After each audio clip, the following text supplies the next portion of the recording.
The Oklahoma wheat harvest is just about finished up, and the USDA released their most recent WASDE report. Kim, how are things looking? Well, they're looking relatively good. That was mostly good news in the report, a little bit of shady bad stuff. I like to look at ending stocks. That summarizes the supply and the demand conditions. Looking at wheat, the market expected ending stocks to be 783 million bushels. They came in at 665. I think that's positive price-wise, and you can compare that to the June WASDE at 770.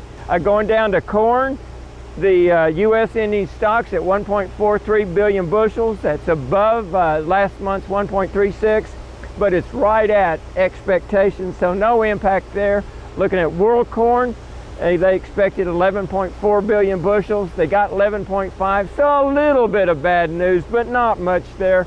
And of course, the June was 11.46 billion bushels.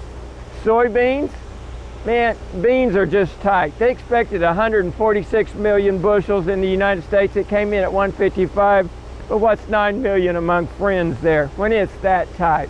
And it came in exactly the same as it was in June. World situation also tight, with the USDA coming in at 3.47. That's above the 3.5 expectations. So how is this going to impact short-term prices? Well, we had a little price rally there, and as you expect, most everything was neutral to slightly positive.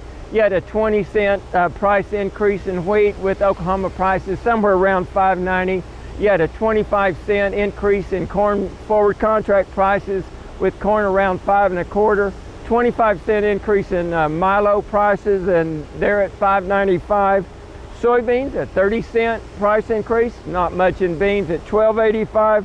And we got a penny and a half in cotton at 89.5 cents. What about long-term impacts? Well, I think it sets the stage for positive moves in prices.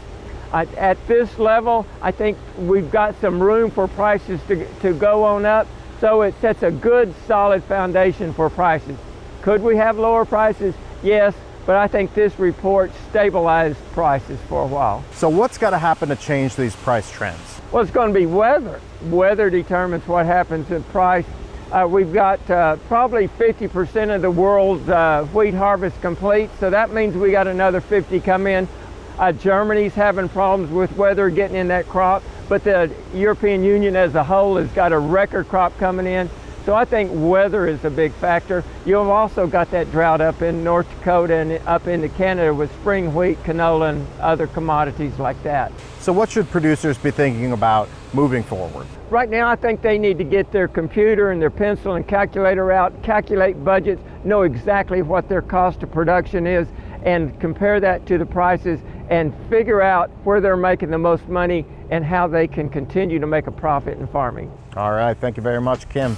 Kim Anderson, Grain Marketing Specialist here at Oklahoma State University.